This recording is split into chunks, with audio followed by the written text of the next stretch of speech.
It is finally time for the final episode of the 0 to Keystone Hero challenge, where I am trying to go from a brand new level 70 balance druid to reaching Keystone Hero. To do this, I will have to get my character set up, geared, and work my way up with only pugs. In the last episode, we opened up our vault for a myth track chest piece that we catalyzed and then did some heroic raid to get one vault slot. After that, we spent some time in Mythic Plus, completing 8 Mythic Plus dungeons and having some troubles along the way. My hope is to get Keystone Hero this week. We will likely have to do some high keys like 18s and 19s, which has been hard for us in the past, but what happens in the end might surprise you. Please be sure to subscribe. A few days before this video will be released, it was actually my birthday. I would want nothing more than for us to reach 1,000 subs for my birthday. So if you want to help us get there, then I would really appreciate it if you subscribe. If you missed any episodes during this series and you want to go back and see them, there will be a card in the top right hand corner of the screen that you can click. It'll take you to a playlist that has every episode in it, so you can watch any part that you want. Our goals for today's video are to open up our vault and basically complete as many Mythic Plus dungeons as we need to achieve Keystone Hero. Before we open up our vault, I want to know, what kind of videos do you guys want to see in the future? Guides, more series like this one, highlights, or honestly, I'm open to anything else, so just let me know down in the comments. Alright, time for another vault. So we are starting at item level 432. Like usual, we're hoping for a really good trinket, maybe a high level ring would be pretty good. A really good weapon. So let's open it up and see what we get.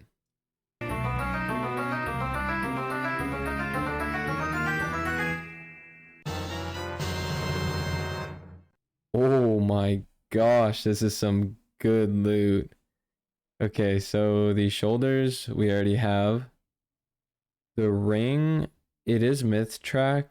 I have a feeling we don't take it.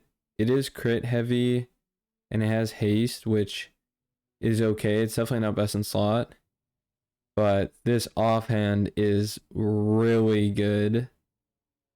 And these pants are best in slot other than the crafted pants. But these crafted pants, obviously I can upgrade really cheap with just enchanted crests. And you guys know I've had trouble with getting enchanted crests instead of just these regular aspect crests because of the gold restrictions, especially since I died so many times in the last episode that it costed like thousands of gold. It was a lot. So like usual, run some sims and yeah, we'll evaluate from there. So I forgot to have my mic on for this part, but basically I did some sims and it looked like the pants were the best option. The offhand was pretty compelling, especially if I get to craft a weapon 447 with it, like upgrade the one that I already have. But in the end, I think the pants are the better option. They're on the myth track.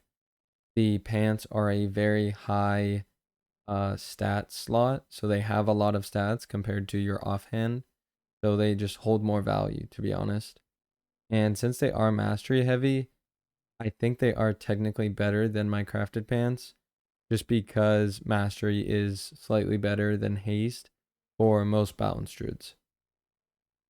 Yeah, the only thing that we will have to worry about is that our pants did have our toxified armor patch embellishment on them. So now we're going to have to think what we can craft to have the armor patch on that. So my first thought is probably that it's going to be belt. Now that we have gotten our reward from the Great Vault and completed that goal, we are going to check out the affixes that we will be dealing with this week. We have Tyrannical. Bosses have 30% more health. Bosses and their minions inflict up to 15% increased damage. Pretty self-explanatory.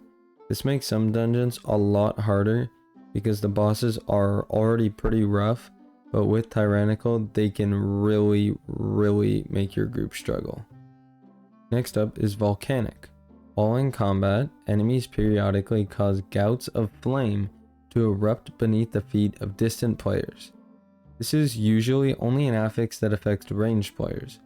You basically have 2 seconds to move out of the mini volcano, or else it'll deal damage to you and knock you into the air.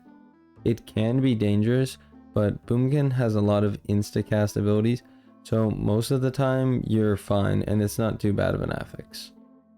Final affix is Sanguine. When slain, non-boss enemies leave behind a lingering pool of ichor that heals their allies and damages players.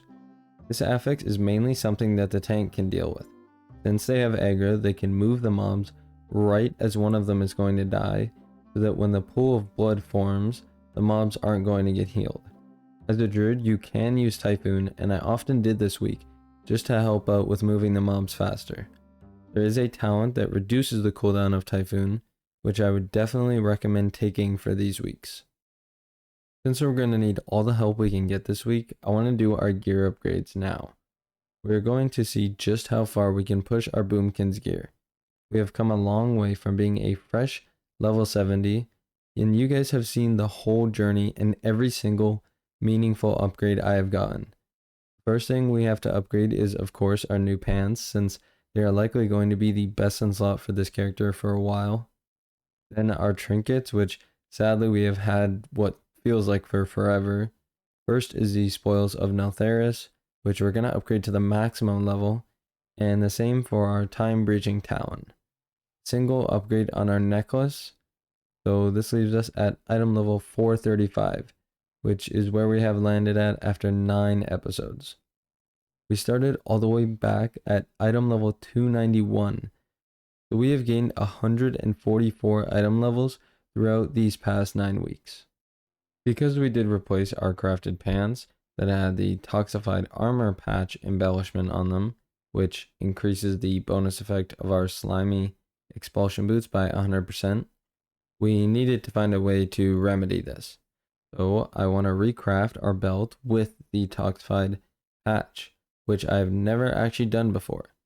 It took a bit of learning, some help from a friendly crafter, and a few minutes to kill a world boss and do a few world quests for gold before I could actually afford the mats that I needed. Shout out to this crafter who was a really chill and patient guy. After a little bit, we got our new belt, which is pretty good as it'll allow us to get back to the same 2 embellishments. Now that we have our new belt, we need some more consumables, so we're going to stock up on some files, food, runes, and normally I would get healing potions, but I forgot, so oh well. Now that I am as ready as I will ever be, it is time to get into some Mythic Plus. At first, my plan was to try to do an 18 on Uldaman and Vortex Pinnacle, because they would be the biggest score gain towards 2500 Raider.io score. This plan would later change, but for now we have a plus 18 Uldaman ahead of us. Anyways, this queue was actually going pretty good to start off. There are a few dungeons this season like Uldaman and Vortex Pinnacle that on Tyrannical Week have some real tests for your group. If you make it past them, you are incredibly likely to time the key, but if not, it is pretty doomed. Bromac has an insane amount of health, constant mob spawns, and group-wide damage. Most groups will choose to use Bloodlust on him, and it barely seems to help in my opinion. First pulls of mobs were good. Our tank and Ret Paladin specifically were really good. To be honest, this was our first attempt at Bromac, and it really just shows how punishing Tyrannical is. For most of the fight, it was going pretty well. The boss is at pretty much 30%, and our tank is a little too slow to get out of the Thundering Slam and gets taken out pretty much immediately. By the time we get a battle res off, it's just too late. We backtracked to the Lost Dwarves, but after another failed attempt on Bromac, we decided to call it quits. To be completely transparent, I was pretty worried at this point. I had a very busy week, so I didn't get into Mythic Plus until Monday, so I had to risk it all a little bit and try to do some harder keys to try and make up for the lack of time and the time I lost by not completing this key. I made a choice that at the time I knew really could kill any chance of getting Keystone Hero this week if it didn't go well. This is because I got into a plus 19 Neltharus layer. 2 of the bosses in this key are really hard, and 2 of them are pretty average in terms of difficulty, so we'd have to see if we could make it past these tests. The first few pulls were pretty clean. We really lucked out in this dungeon with a very good tank who seemed very experienced and had a good pace and did great pulls. I don't know about you guys, but I find this add-on that puts in the chat whenever somebody gets hit by avoidable damage, I find it kind of annoying. It is useful for if you wipe so that you can see that it's really apparent what caused your wipe, but I find looking at details to be a more in-depth explanation anyways. In all honesty, all I find it does is just clog up chat, so any real messages are impossible to read. Anyways, we dealt with the first boss, had a few deaths from avalanches and the pelters. Up until the second boss, I thought this might even be a 2 chest, which would be our best plus 19 ever. We definitely didn't play this fight the best as a team, myself included. My first death was because of a sometimes bad habit. Like a lot of players that have been playing WoW for a very long time, I jump a lot. And on this fight in particular, that can definitely get you killed.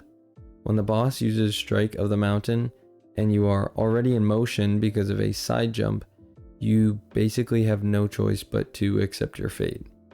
I got a battle res, but then the hands also killed our mage and feral druid when they were a little too close together, and the way that the hands spawned made it really hard to live. A bit later, our healer dies too. I was focused on staying alive, so I lost track of which totem to break to reveal the boss. I eventually die, and our tank spends the next 2 minutes killing half the totems before he gets the right one and finishes the fight. This was about a 7-minute long fight, which is the average length of a raid boss fight, so yeah, it was definitely pretty bad. We had lots of deaths and 3 intermission phases, but luckily from this point on we actually played really well. No deaths. We had Bloodlust by this point for Neuraxis, who went very well since we had good focus on killing the ads. Our Gruul was probably even better. We had a few insta-stuns on ads, which we haven't really seen at all during the series. Lots of really good crystal spike placements, and my single target damage was pretty good, especially early on. We gained a huge 18 score, finishing with 3 minutes to spare. I got a cloak that I didn't need, so I traded it to our feral druid. Like I said earlier, I was planning to run a good amount of keys before I was expecting to hit Keystone Hero. I was thinking at least 4, but more likely around 6. I got into a plus 19 Underrot, but I had no idea that it would end like it did. We opted to lust the first pull to hopefully have it up for Cragmaw, which can be quite tough on Tyrannical Week. A very close call towards the end of the first boss, which I have noticed as a trend during last week and this one. Tanks dying to this boss, usually at the end. I decided to think fast. I got into bear form, but luckily this boss does cast a lot, so melees can be sped out a little bit. Our demon hunter got aggro, and luckily our healer was pretty smart and we killed it just in time. I checked details after, and it seemed that the tank died from a combination of the dot and getting targeted by a double blood bolt. The trash around Cragmaw went well.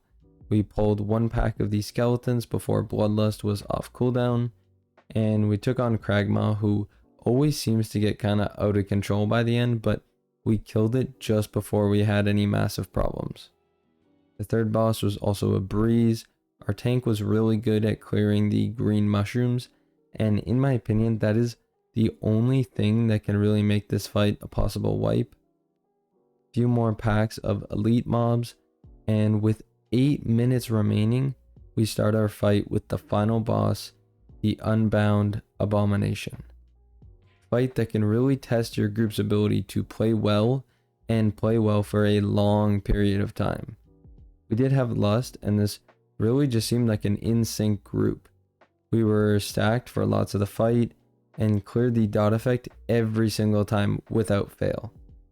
The single target damage was a bit low from everybody, but that is almost a guarantee on this fight since there's a lot of movement and usually it's pretty long.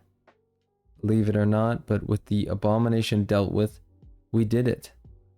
5 minutes and 40 seconds remaining gave us, drum roll please, 21 score. 2,500 score on the dot. Yeah, I planned for lots of this series, but I had no idea we would get Keystone Hero at the end of this key. To be completely honest, I just kind of sat there in shock because I had no idea that this key was going to give us that much score. So I guess the big question now is what's going to happen to this character? To be honest, I haven't fully decided yet. I do really enjoy Balanced Druid, so it is still up for debate what will be my main for Season 3 of Dragonflight. Learn a lot about a class that I've never mained before. A lot of this, I would say, is attributed to you guys. In nearly every episode, there's been helpful comments that allowed me to improve 1% at a time to get us to where we are now. Pugging in WoW, it isn't for everyone, and it will certainly test you. There will be friends and players you will add and play with after they show you the good side of WoW. The kindness, laughs, and crazy plays that they make to save the entire key. But you will also see the worst in people. The levers, the toxic mentalities, etc., etc. My best advice is to take them as they come and do as much as you can to focus on what it is you can control. If you can improve yourself as much as possible and be extremely patient, then I do believe that all players of all skill levels can reach Keystone Master and Keystone Hero. This series has contained a total of 44 Mythic Plus keys completed in time, 22 of them being 15 plus keys. It took us 9 episodes, so roughly 9 weeks to go from 0 to Keystone Hero. I want to thank everyone that decided to check out my channel during this series. Whether you have been here since episode 1 or this is the first time you've ever heard of me, thank you. You guys have really grown my YouTube channel so much, and it really does bring me more joy in anything else in my life to see all the comments and the likes and you guys just showing all that support. Thank you for joining me in my journey from a brand new level 70 Balanced Druid to Keystone Hero. I'll see you guys in whatever the next video happens to be, and I hope you have a wonderful day.